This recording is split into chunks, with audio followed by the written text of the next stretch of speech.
Ang kwento ni Tomby. Ang kwentong ito ay hango sa totoong buhay. Mula ito sa isa nating tagapakinig na itago na lang natin sa pangalang Emong. Taong 1942. Probinsya ng Ilocos. Lolo Tasyo, galing po ako sa bayan kanina. Wala naman po yung mga katutubo na nagbebenta ng pinapahanap mo eh. Mukhang ilang araw na silang hindi bumababa.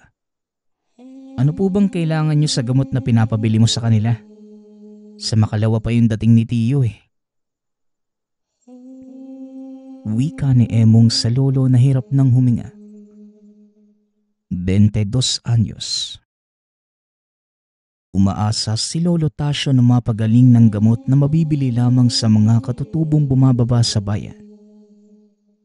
Nagtitinda din ito ng mga pangontra at pampaswerte. Wala naman tayong magagawa kundi mag-intay. Malay mo, kinabukasan nandiyan na sila.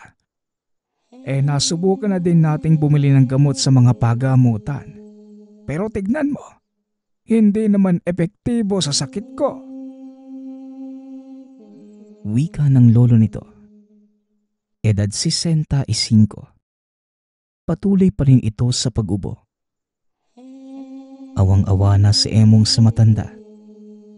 Nais ng binatang guminhawa ang pakiramdam ng lolo. Kaya ng araw na yon, sinubukan ni Emong na magtanong sa mga kakilala kung may nakakaalam ba na pwedeng mapagkunan ng gamot, kagaya sa mga ibinebenta ng mga katutubo. Ngunit ni isa sa mga ito, walang nakapagsabi sa kanya. Ay, naikot ko na yung buong nayon eh. Wala talagang may alam kung saan makukuha yun. Kung alam ko lang sana kung saan nakatira yung mga katutubo eh. Pinuntahan ko na sana nang may mainom si lolo. Wika ni Emong sa sarili. Narinig naman ito ng kapitbahay na si Aling Maring. Oh, Emong, nakasimangot ka na naman. Tungkol yan sa gamot ni Lolo Tasyo mo ano? Puntahan mo na lang sila. Sa pagkakaalam ko malapit ang komunidad nila sa talon sa bundok. Hindi ko nga lang alam yung eksaktong lokasyon. Pero malalaman mo naman. Nag-iisa lang naman yung talong yon sa Hilaga. Kaso, dapat may kasama ka. Hindi biro ang pumasok sa teritoryo ng mga katutubo. Baka mapagkamalang kayong kaaway o kaya masaktan kayo. Pero yun lang ang paraan para makakuha ka ng gamot. Mungkahi ni Aling Maring. Natuwa naman si Emong sa narinig. Handa niyang suungin ang kagubatan kesa makita ang matanda na sobra ang paghihirap. Maraming salamat po, Aling Maring. Sa wakas, makukunan ko na po ng gamot si Lolo. Isasama ko na lang po si Densyo para mas madali namin silang mahanap. Tugon ni Emong. Kaya ng hapong yun, pumunta ang binata sa matalik na kaibigan na si Densyo. Humingi ito ng pabor na samahan siya. Malaki ang tiwala ng binata sa kaibigan. Dahil mahilig itong mangaso at masanay sa kakawayan. O Emong, napasyal ka yata. Mukhang importante ang sadya mo ah. Sabihin mo na, anong may tutulong ko sa'yo? Tanong ni Densyo, edad 20. Nadatnan ito ni Emong na naghahasa ng patalim. Magandang hapon kaibigan. Oo nga kailangan ko sana ng tulong mo. Naalala mo yung naikwento ko sa yung may sakit si Lolo? Nalaman naming epektibo sa sakit niya yung gamot. Yung tinitinda ng mga katutubong bumababa sa bayan. Kaso, Ilang linggo ka na silang hindi nakikita eh. Mabuti na lang. Naikwento sa akin ni Aling Maring kung saan ko sila posibleng makita. Pero ang sabi niya delikado daw eh. Kaya kailangan ko ng kasama. Pagpapaliwanag ni Emo. Nahihiyaman eh. Ngunit kinapalanan niya ang muka para sa pinakamamahal na lolo. Yung mga katutubo ba na malapit sa talon sa bundok? Doon sa bandang Hilaga. Nako, delikado nga doon. Mabangis yung tribong naroon eh. Lalo na kapag may tumatapak sa teritoryo nila. Wika ni Densyo. Yun nga eh. Pero ayoko namang pilitin ka kung ayaw mo. Nagbabakasakali lang naman ako eh. Bukas siguro susubukan ko magpunta doon para malaman ko kung bakit hindi na sila nagtitinda. Tsaka baka pagbilhan din nila ako ng gamot. Tugon ni Emong. Ano ka ba, Emong? Wala naman akong sinabing hindi kita sasamahan. Pero kailangan nating maganda. Hindi lang tao ang mga naroon eh. Balita ko, tahanan din ng mga aswang yung daan papunta sa talon. At hindi na ako magtataka kung sa pagpunta natin doon eh, salubungin tayo ng mga aswang. Kaya kailangan, meron tayong dalang mga sandata. Hindi naman pamamasyal ang gagawin natin doon, Emong eh. Dagdag ni Densyo. Nakapagpasya ang dalawa. Sa susunod na bilog na buwan, pupuntahan na nila ang nasabing tribo. Ibinili na din ni Densyo ang mga gamit na dadalhin. Bukod sa mga armas na meron siya, maging ang pagkain. Maiinom at mapagpapahinghan sa 2 araw na pag-akyat. Itinuro din ni Densyo kay Emong ang mga simpleng paraan para malabanan kung sino mang aatake sa kanila. Pagsapit ng itinakdang araw ng pag-alis ng dalawa. Ano tol? Handa ka na ba? Mahaba ang lalakarin natin ha? Kaya siguraduhin mong dala mo yung mga kailangan natin. Nasabi mo na ba kay Lolo Tasyo yung plano? Nagpaalam ka ba? Tanong ni Densyo. Huwag kang mag-alala pare. Kumpleto itong dala ko. Pero hindi ko na pinalam kay Lolo na pupunta tayo sa bundok. Ang sabi ko lang, pupunta tayo sa kabilang bayan. Maghahanap ng gamot niya. Hindi naman siya papayag kapag sinabi ko ang totoo eh. Tsaka mag-aalala lang yun. Tugon ni Emong. Napailing na lamang si Densyo. Pero hindi niya masisi ang kaibigan. Labis ang pagmamahal nito sa lolo na tumayong magulang. Simula nang mamatay ang ama't ina nang dahil sa mga Hapon. Bandang 8:00 ng umaga nang puntahan nila ang bundok. Ngunit 1:00 na nang marating nila ang paanan nito. Nako mga bata, kung nagbabala kayong pasukin ang kakahuyan, mabuti pang wag nyo nang ituloy. Mainit ang aktibidad ng mga bagat simula nang mawala si Dalisay. Ang mabuti pa, umatras na lang kayo. Bumalik na kayo sa lugar na pinagmulan nyo. Wika na matandang nakasalubong bago pa man akyatin ng bundok.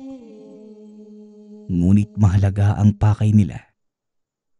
Hindi papayag si Emong na matigil ang pagpunta niya sa tahanan ng mga katutubo. Maraming salamat po sa babala, Lolo. Pero hindi na po kami pwedeng umurong eh. Nakasalalay po dito ang buhay ng lolo ko. Handa po ako sa kahit anong hirap. Kailangan ko lang po ng gamot na gawa ng mga katutubong yun. Tugon ni Emong. Nakatitig ito sa mata ng matanda. Wag po kayong mag-alala, Lolo. Aalis na po kami kapag nakuha na namin ang kailangan sa lugar. Tsaka, sanay naman po ako sa gubat eh. Sigurado po ako magiging maayos ang lahat. Dagdag ni Densyo bilang pagsuporta sa kaibigan. Mukhang hindi na kayo papapigil. Bueno, patnubayan sana kayo ng mga bathala. Dalhin nyo itong ilaw. Buksan nyo sa oras na nasa bingit na kayo ng kamatayan. Wag na wag nyo itong sisindihan sa ibang dahilan. Paliwanag ba? Muling wika ng matanda habang iniaabot ang kulay itim na lampara. Bagamat nagtataka ang magkaibigan, tinanggap nila ito at sinabing tatandaan ng bilin. Kahit nakapasok na sila Emong sa gubat, nakita nilang naroon pa rin ang matanda. Nakatitig lamang sa kanila. Napaka-misteryoso naman ang matanda na yun. Bakit kaya? Parang sobra siyang nag-aalala sa atin eh. Para saan kaya yung maliit na lampara? Mukhang ilang minuto lang ay itatagal nito eh. Tsaka hindi naman ito makakagawa ng malaking liwanag. Wika ni Emo habang namimitas ng mga dahong nadadaanan. Hindi ko din alam pare pero sobrang seryoso ng matanda. Kaya ingatan mo yan ha. Baka yan nga yung magsalba sa buhay natin.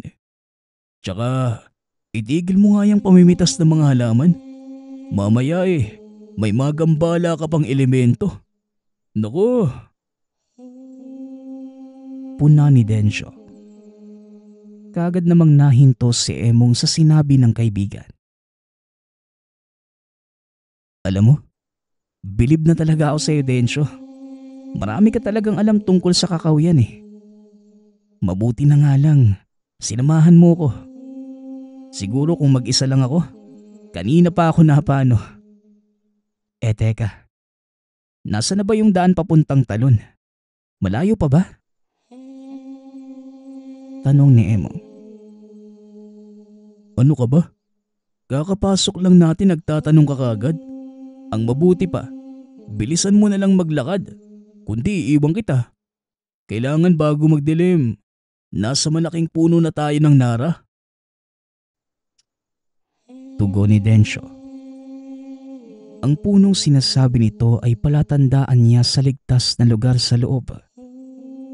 Sa oras na abutan sila ng dilim sa daan, mas malalagay sila sa panganib. Matapos ang ilang oras na paglalakad. Densyo, baka pwede naman tayong magpahinga kahit saglit. Bibigay na yung mga pako sa pagod eh. Wika ni Emo. Malayo na ang lalakad nila. Pero matarik ang bundok lalo na sa mga taong hindi sanay umakyat sa ganong lugar. Ayan, palagi ka kasing nasa bahay. Kaya yan, hindi sanay yung mga buto at kalamna mo sa pagod. Sige na nga, magpahinga ka na dyan. Pero bilisan lang natin ha. Malapit na magtakip silim. Mas mabilis dumilim dito sa kabundukan. Tugon ni Densyo. Ngunit ilang saglit pa lamang mula nang magpahinga. Minadali na siya ng kaibigan. Narinig na nito ang tunog ng mga wakwak. Kailangan na nilang makarating sa puno ng Nara. Dalian mo na, Emong. Kung ayaw mong papakinggan ng mga aswang, narinig mo ba yung tunog kanina? Naglilibot na sila. Sagrado ang lugar malapit sa higanting puno ng Nara. Doon na lang tayo ligtas laban sa kanila. Wika ni Densyo. Nagmamadali namang sumunod si Emong sa kaibigan. Ayaw din niyang maging pagkain ng mga aswang. Dahil sa oras na mangyari yun, mag-isa na lang si Lolo Tasyo sa buhay. Bakit pala hindi nakakalapit yung mga aswang sa punong yun? Takot ba sila sa Nara? Bakit hindi tayo kumuha ng kapirasong sanga? Para hindi tayo malapitan ng mga aswang. Tanong ni Emong. Ngunit hindi na tumugon pa si Densyo. Nagpatuloy lang sa paglalakad. Halos abutan na sila ng takip silim sa daan. Dahil sa kabagalan ni Emong, mabuti na lamang ay naroon si Densyo para alalayan ang kaibigan. Konti na lang. Nandun na tayo. Siguraduhin mo makakabawi ka ng lakas mo mamaya. Maaga tayong aalis bukas. Para makarating tayo na maaga sa lugar ng mga katutubo. Kung hindi ka sana babagal-bagal mas mabilis nating narating ang talon. Wika ni Densyo. Ilang saglit pa. Narating na nila ang puno ng nara. Kaagad na naglagay ng mga pangharang si Densyo para makaiwas sa mga sorpresang pag-atake ng mga mababangis na hayop. Habang si Emong naman, nag-umpisa ng magluto ng hapunan. Maghapon silang naglalakad, kaya puro tubig lamang ang laman ng tiyan ng dalawa. Densyo, matanong ko lang, ilang beses ka na bang nakapunta dito? Tsaka, totoo ba talaga yung tungkol sa mga aswang na naninirahan dito? Kagaya sa mga kwento mo? Tanong ni Emo habang nagluluto ng inihaw na manok. Ito ang hiling ng kaibigan bilang kabayaran sa pagsama sa kanya. Namumukod tangi sa buong baryo ang pagluluto ni Lolo Tasyo sa inihaw. Ngunit dahil sa karamdaman, hindi na niya kayang magluto at mabuti na lang naituro ito ni Lolo Tasyo kay Emo. Isang beses pa lang, pero kasama ko si Tiyo Totoo mga aswang, Emong. Hindi pa nga lang ako nakakakita. Grupo kaming pumunta dito kaya gwardyado itong puno ng mga kasama namin. Pero may mga pag-angil tsaka mga tunog mula sa kakahuyan. Marami akong narinig Alam mo, Emong, imbis na isipin mo kung totoo ang mga aswang, ipagdasal mo na lang na hindi nila tayo dalawin dito. Hindi ko rin sigurado kung may bisa pa ang orasyong nakapalibot sa lugar na to Mag-iisang dekada na mula nang magawi kami dito. Pagpapaliwanag ni Densyo habang nasa itaas ng puno at tinatanaw ang malapit na kakahuyan. Nang makita kung sakaling merong kakaiba, magtatanong pa sana si Emo. Ngunit sumenya si Densyo na huwag mag-ingay. Mula sa pwesto, dahil sa liwanag ng buwan, nakita niya ang nilalang na papalapit sa kinaroroonan nila. Hindi masyadong malinaw kay Densyo, ngunit sigurado siyang hindi ito normal na hayop. Sa tagal ng mga ngaso, alam niya kagad kung hayop ba ang nasa kakahuyan o hindi. Panatag na sana ang loob ni Densyo nang lumihis ito ng landas. Ngunit nagulat na lamang siya. Biglang bumahing si Emong ng napakalakas. Nang muling makita ni Densyo ang nilalang, diretso na itong papunta sa kinaroroonan nila. Mabilis na bumaba sa puno si Densyo. Kinuha ang mga sandata at mga pangontra. At kung sakaling aswang, may pag-asa pa silang makaligtas. Bilisan mo, Emong. Balutin mo muna ng mga dahon at tela yung manok. Baka makita tayo dahil sa amoy niyan. Magdago ka muna sa likod ng puno. Delikado tayo. Marami ding mabangis na hayop na dito lang makikita sa kabundukan. Wika ni Densyo. Mabilis namang nagtago si Emong dahil sa takot. Alam niyang natataranta na si Densyo. Hindi na sigurado ang kanilang kaligtasan. Ang malas naman. Sa dami ng pagkakataon ngayon pa talaga sila napadaan sa lugar na to. Ano nang gagawin ko kapag sinugod nila ako? Tanong ni Emong. Umakyat ka sa puno. Pero kung aswang talaga yan, wala kang dapat ipag-alala. Kaya ko silang labanan. Isa pa masusubukan din natin ang bisa ng orasyon sa lugar na to. Tugon ni Densyo. Tahimik lamang na nakaabang ang dalawa. Naririnig nila ang pagkaputol ng mga sanga dahil sa pagtapak. Meron ding mahinang pag-angil na tila hinihingal. Nang walang kung ano-ano, tumambad sa harapan nila ang nakakatakot na nilalang. Ayon kay Emo, walang kapares ang bangis ng mukha at mga pangil. Maging si Densyo na batikang mangangaso, hindi matiyak kung anong uri ito ng hayop. Hanggang sa naghagis ng bawang si Densyo sa apoy. Alam niyang parehong pangontra ang apoy at ang bawang sa mga aswang. Emong, lumabas ka na dyan. Aswang ay isang to. Hanggat narito tayo sa loob ng bilog na paikot sa puno, wala tayong dapat ipag-alala. Tignan mo, hindi nga siya makatapak ng lagpas sa mga bato. Tsaka kanina, nagagis ako ng bawang sa apoy. Nakita ko sa mukha niya na nasaktan siya kanina Ang problema, baka masundan tayo nito kinabukasan. Ano mong mangyari? Kailangan marating natin ang komunidad ng mga katutubo. Wala nang poprotekta sa atin paglagpas natin dito. Wika ni Densyo. Ngunit kahit ganun, labis pa rin ang takot ni Emong sa nilalang. Ngunit ilang sandali lang, nasanay na si Emong at nagpatuloy na sa pagluluto. Habang yung aswang naman, paikot-ikot lamang sa kinaroroonan nila. Nag-aabang ng pagkakataon na sila ang gawing hapunan. Densyo, wala ka bang pwedeng gawin para maitaboy ang aswang na to? Paano naman tayo matutulog kung nandyan lang siya? Baka mamaya, magising na lang ako na wala na akong paa. Tanong ni Emo.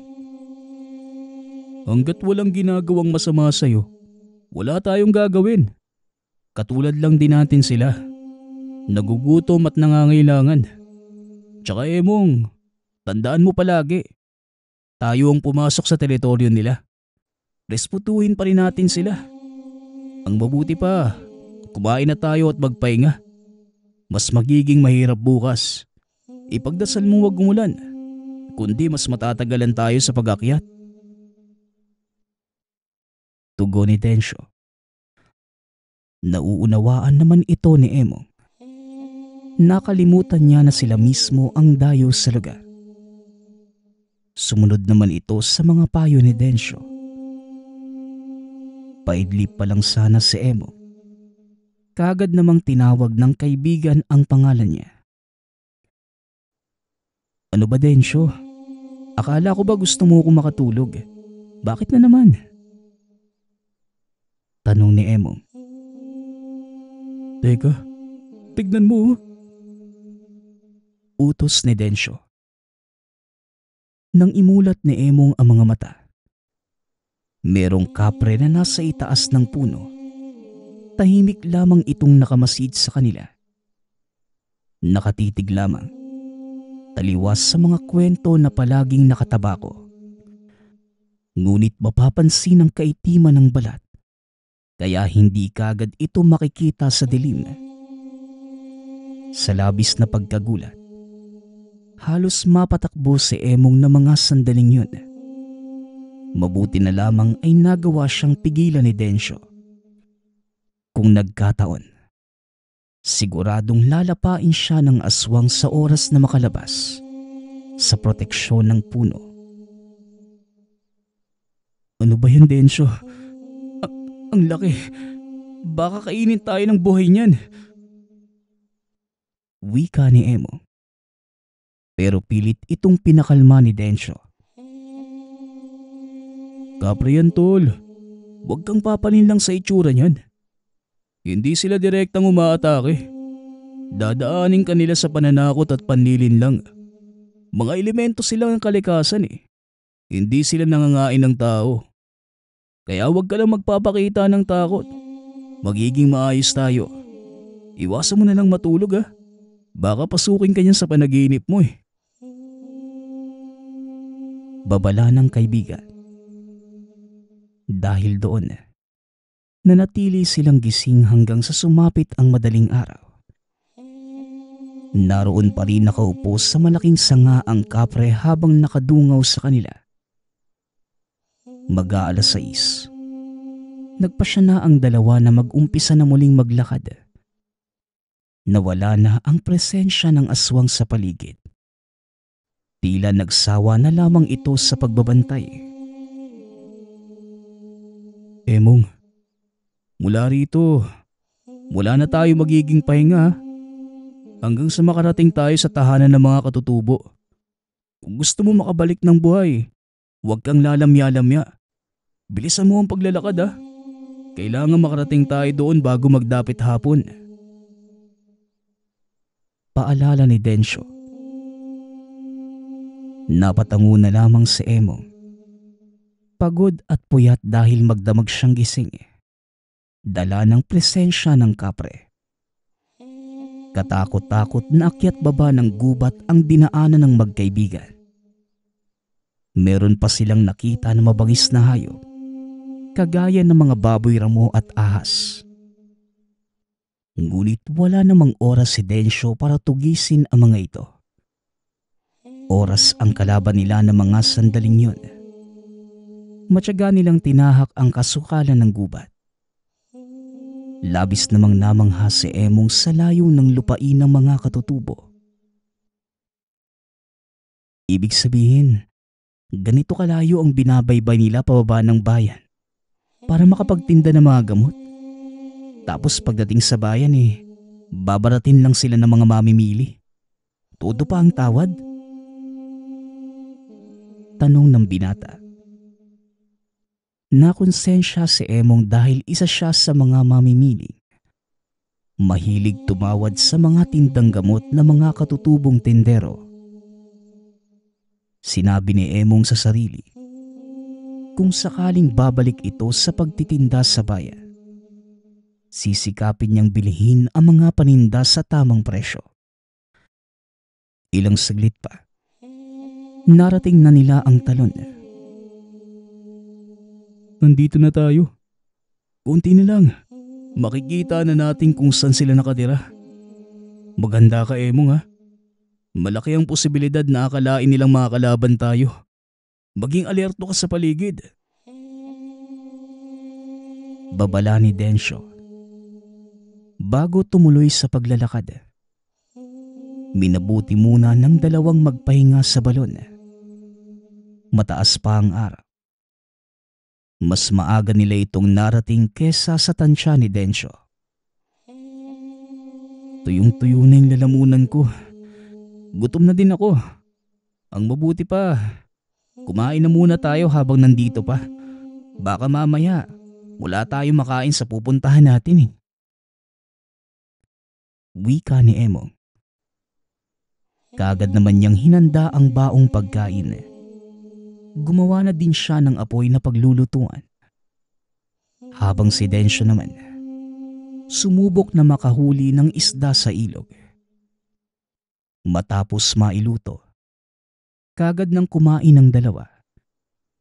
Ngunit habang nangyayari yun, nakarinig sila ng tapak sa mga putol na sangang nakapaligid. Hanggang sa, Emong, gising. Nasaan tayo? Tanong ni Densyo. Ngunit mahimbing pa rin ang tulog ni Emong. Ramdam pa rin ni Densyo ang pamamaga ng leeg. Nilibot ng binata ang paningin. Napagtanto na nasa loob sila ng kubo ng kaibigan.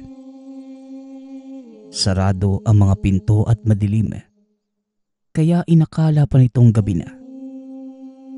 Hanggang sa marahang iminulat ni Emong ang mga mata.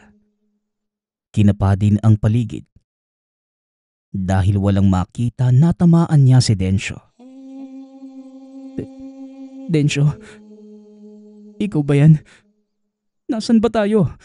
Anong nangyayari? Tanong ni Emong. Ngunit parehas silang walang alam sa mga nangyayari at kung bakit sila naroon. Biglang bumukas ang pinto at tumambad sa kanila ang dalawang malaking lalaki. Kaagad naman itong nakilala ni Densyo na nagmula sa tribong hinahanap.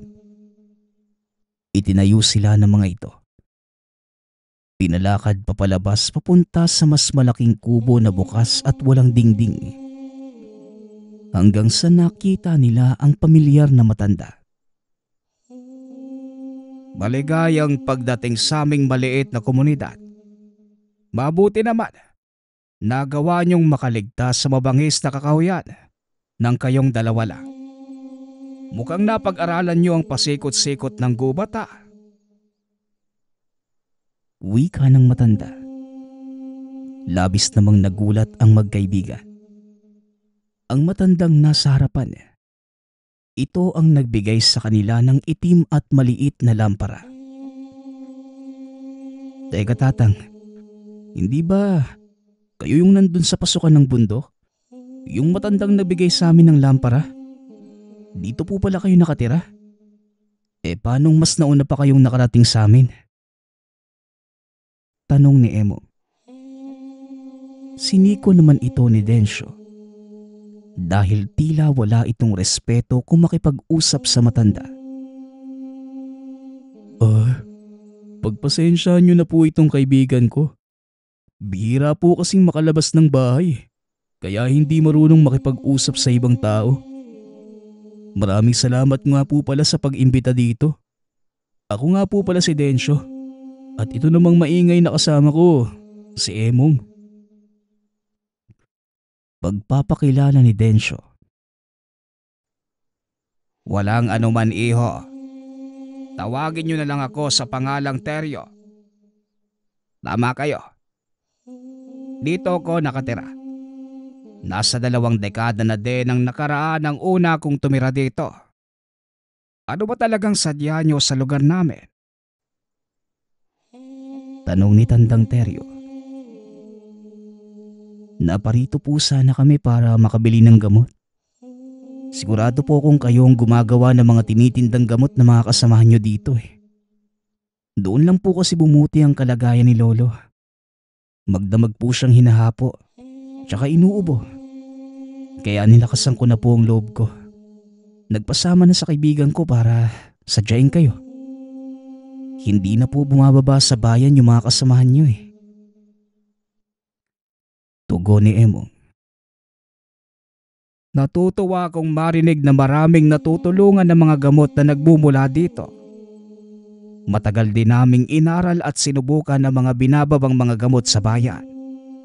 Gusto naming masiguradong matutulungan ng mga nangangailangan at mga may karamdaman. Pero ikinalulungkot ko tumigil na kami sa paggawa ng gamot. 3 linggo na ang nakalilipas. Dinapuan ng kakaibang karamdaman si Dalisay. Mula noon, unti-unti nang nanghina ang katawan hanggang sa hindi na niya nakayanan at namatay na rin siya. Wika ng matanda. Nanlumo si Emong sa mga narinig. Ngunit walang ideya ang mga ito kung sino ang tinutukoy ni Tandang Teryo. Hanggang sa hindi na nakatiis si Emong. Nagtanong na ito kay Tandang Teryo. Pasensya na po Tandang Teryo. Pero sino po ba yung tinatawag yung Dalisay? Tsaka anong kinalaman niya sa paggawa ng gamot? Tanong ni Emong. Habang si Densyo naman, tahimik lamang na nakikinig sa usapan ng dalawa. Si Dalisay. Siya ang taong kumupkop sa akin noong panahong nasa bingit na ako ng kamatayan dito. Si Dalisay. Siya ang babayla ng tribong ito at tanging may sapat na karunungan sa paggawa ng pinakamabisang mga gamot. Pasensya na mga bata, Pero puro pag-aalay lang kay Dalisay ang nasubukan kong gawin. Wala akong sapat na kaalaman sa hinahanap niyong lunas. Tugon ni Tandang Teryo. Matapos ang usapan, inakay ni Tandang Teryo ang dalawa sa lugar na pinaglagakan ng bangkay ng babaylang si Dalisay. Naroon ito sa isang lugar, napapalibutan ng mga malapad at itim na bato. Nakahimlay ang bangkay ng babaylan sa tila palapad na puting marmol na napapalibutan na matatandang taga-tribo. Ayon kay Dalisay, bago pa man siya bawian ng buhay, isang pangkat na mga mambabarang ang nakatunggali niya. Pero sa kasamaang palad, nagawa siyang matalo ng sanib puwersa ng mga malalakas na mambabarang. Wika ni Tandang Teryo. Naging banta sa kanilang gawain ang pakikialam ni Dalisay sa mga taong nabibiktima sa bayan. Malakas na babaylan si Dalisay, ngunit kahit anong husay niya, wala itong laban sa apat na mambabarang na may hiram na kakayahan mula sa demonyo. Siya nga po pala, baka naman po meron pa kayong natatago na gamot. Kaya nga po ako pumunta dito Sobrang kailangan ko po ng gamot para sa lolo ko. Tandang Teryo, baka pwede niyong subukang gumawa. Pagmamakaawa ni Emo. Ngunit ayon sa matanda, maaari niyang subukan pero walang garantiya. Nakagaya ito ng gawa ng guro at tagapagturong si Dalisay. Sa pagpapatuloy ng kwento ng matanda, kung sakaling kasama lamang siya na matandang babaylan, noong nakaharap ang mga mambabarang, naipagtanggol man lang sana niya ang matanda dahil may karunungan siya sa pakikipagkombate. Habang si Dalisay naman sa pagpapagaling at panggagamot. Ano Emong? Aantayin ba nating magawa ni Tandang Teryo yung gamot? O uuwi na lang tayo? Ikaw ang magpasya. Tanong ni Densyo. Ayon sa matanda, aabutin siya ng 5 araw sa paggawa dahil mahirap makuha ang sangkap ng gamot. 2 araw para sa paghanap, 3 araw naman sa pagpoproseso. Nandito na lang din tayo Hintayin na lang natin. Wika ni Emo. Nagkasundo naman ang mga ito na hintayin ang gamot. Sa ilang araw na pamamalagi sa tribo, marami silang bagay na natutunan. Lalo na mula kay Tandang Teryo, tungkol sa pakikipaglaban sa mga aswang at mga nilalang sa kaliwa. Dagdag pa ng matanda, magagamit nila ito sa pagbaba sa bundok. Nakakasigurado siya na maraming nilalang na nakasunod sa magkaibigan. Nag-aabang lamang ng tiyempo para atakihin sila. Hanggang sa isang gabi, naisipan ni Emong na lapitan kung saan naroon ang katawan ng babaylang si Dalisay. Naisip niyang magpasalamat sa mga kabutihan nito sa mga kabaryo. Kung tutusin, hindi naman niya ito pananagutan. Ngunit habang papalapit si Emo, napansin niyang tila nakatulog ang mga bantay. Walang malay ang mga ito sa hindi malamang dahilan. Teka, di ba sabi ni Tandang Teryo, hindi pwedeng maiwang walang bantay ang bangkay ni Dalisay? Bakit tulog ang lahat? Ang mabuti pa, ipaalam ko ito kay Tandang Teryo. Wika ni Emo. Pahakbang na sana pabalik ang binata. Ngunit narinig niya ang tinig ni Densyo sa likuran. Diyan ka lang, Emong. Bantayan mo ang katawan ng babaylan. Ako na ang tatawag sa albularyo. Iba ang kutob ko dito eh. Wika ni Densyo. Kinakabahan si Emong kapag natataranta ang kaibigan. Ibig sabihin lang, totoong nasa peligro sila. Kaagad namang nilapitan ni Emong ang bangkay ng babaylan. Inilabas ang itak. Nilibot ang paningin para masigurado na walang nilalang na pasikretong nagtatago. Hanggang sa Binata, kung ako sa'yo, iwanan mo na yung katawan ng matandang babaylan. Kung mahal mo pa ang buhay mo, ay huwag ka nang makialam pa.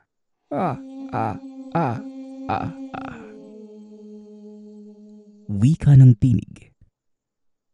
Dahan-dahan itong lumitaw mula sa madilim na parte ng gubat.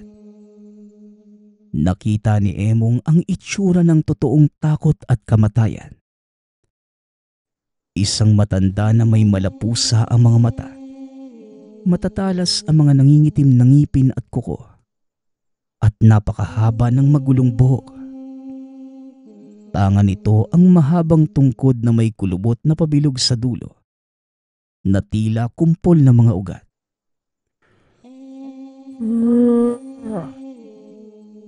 Nakakapagtakang hindi ka apektado sa orasyong pampatulog, bata. Mukhang hindi ka nabibilang sa tribong ito. Pero hindi bale. Ang kaibigan ko na ang bahala sa'yo. Muling wika nito. Lumapag sa likod na matandang mambabarang ang aswang. Mas nakakatakot ito kumpara sa nakita nila sa may puno ng nara. Hindi na malaman ni Emong ang gagawin. Hanggang sa narinig niya ang tinig ni Densyo at Tandang Teryo. Sinasabi ko na nga ba? Hindi magtatagal magpapakita ka din resurreksyon. Malakas ang kutob ko na isa ka sa dahilan ng kamatayan ni Dalisay. Ikinalulungkot kong sabihin, pero hindi mo pwedeng kunin ang katawan niya. Densyo, Emong, panahon na para subukan niyo mga naituro ko sa inyong dalawa. Wika ni Tandang Teryo. Hindi malinaw sa kanila ang intensyon ng mambabara.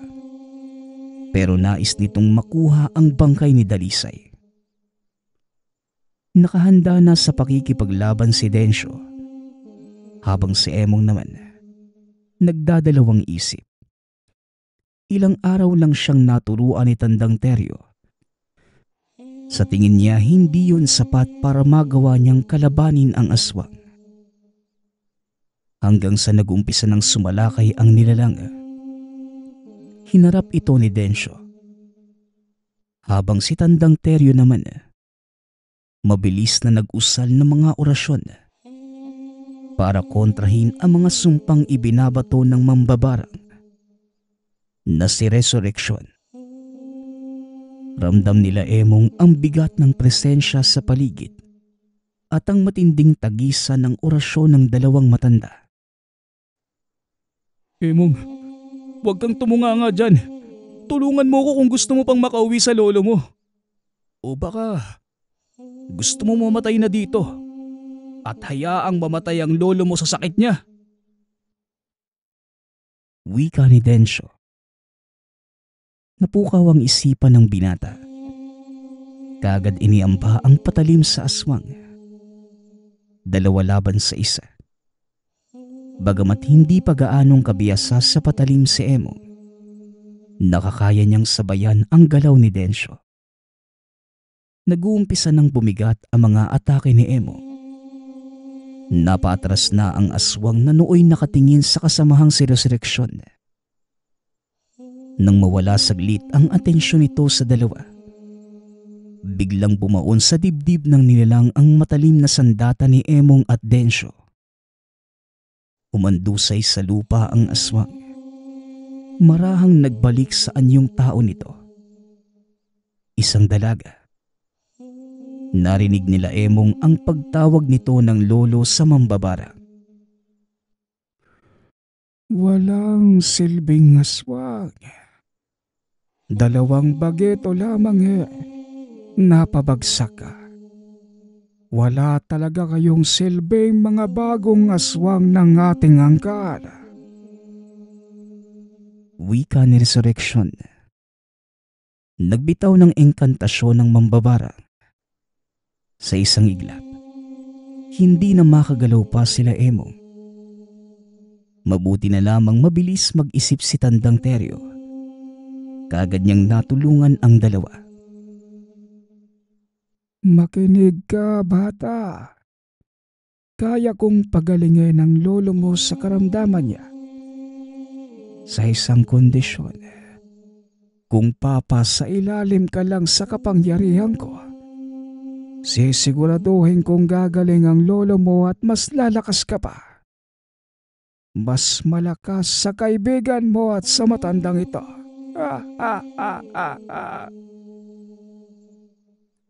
Alok ng mambabarang kay Emong. Sa isang banda, napaisip ang binata na kagatin ang alok ng mambabarang. Ngunit mas nanaig kay Emong ang samahan nila ni Densyo at sakripisyo nito masamahan lang siya sa kabundukan. Salamat na lang sa alok, pero hindi ako bata para mauto ng pangit na aswang na kagaya mo. Wika ni Emong. Tumagal ng lampas 30 minuto ang pakikipagtunggali nila sa mambabarang. Hindi hamak na mas malakas nga ito kesa sa aswang kanina. Sa isip-isip ng binata, kung 4 na ganito kalakas ang kalaban ng babaylan, siguradong wala talaga itong laban. Sa tagpong yun, sugatan na si Tandang Teryo. Dumudugo na ang ilong sa bigat ng mga orasyong sinasangga mula sa mambabarang. Biglang naalala ni Emong ang maliit na lamparang nasa kanya. Kaagad niya itong inilabas at sinubukang sindihan. Sa isang iglap, bahagya silang nakaramdam ng pagyanig. Laking gulat ng dalawa nang may napakalaking tikbalang na nasa harapan nila. Kaibigan, muli tayong nagkita. Pasensya ka na sa abala pero kakailanganin namin ng tulong mo laban sa mambabarang na yan. Wika ng matanda sabay turo kay Resurrection. Hindi niyo ko matatakot sa mahinang nilalang na kagaya ng tikbalang na yan. Kakampi ko ang demonyo mula sa kailaliman ng mundong ito. Tugon ng mambabarang. Ngunit nagulat na lamang ito. Biglang kumilos ang higanting tikbalang.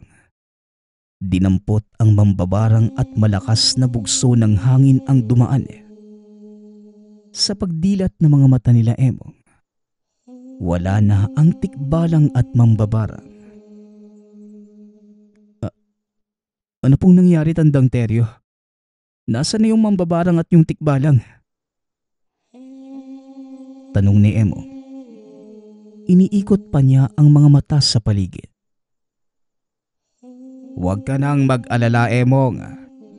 Ang tikbalang na nakita mo, yon ang gabay ni Dalisay.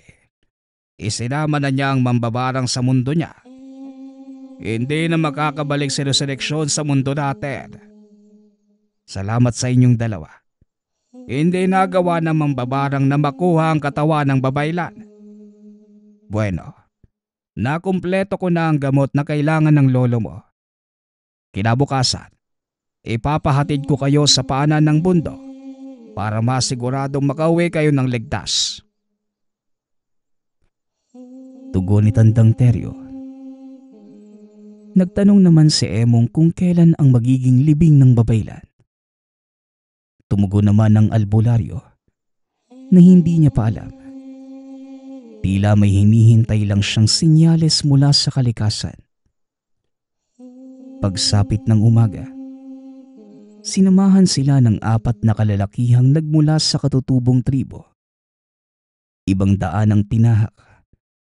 Hindi na sila inabot ng gabi sa pagbaba sa kabundukan. Nagpasalamat naman ang magkaibigan. Nagpatuloy ng maglakad papauwi sa tahanan. Sasama muna ako sa inyo. Nabitin ako dun sa inihaw na manok sa gubat eh. May utang ka sa akin ha, kaya dapat igawa mo ulit ako sa bahay nyo. Wika ni Densyo. Walang pagdadalawang isip na sumang-ayon si Emong. Pagka-uwi ng tahanan, kagad namang pinainom ni Emong ang gamot na gawa ni Tandang Teryo. Laking pasalamat naman ang binata. Dahil ilang araw lamang ang lumipas, tuluyan ng gumaling ang karamdaman ng matanda. Makalipas naman ang ilang buwan, muling bumalik sa pagtitinda ang mga katutubo. Napag-alaman nila Emong na may bagong hirang nababaylan na ang tribo. Sa ilalim ng paggabay ni Tandang Teryo.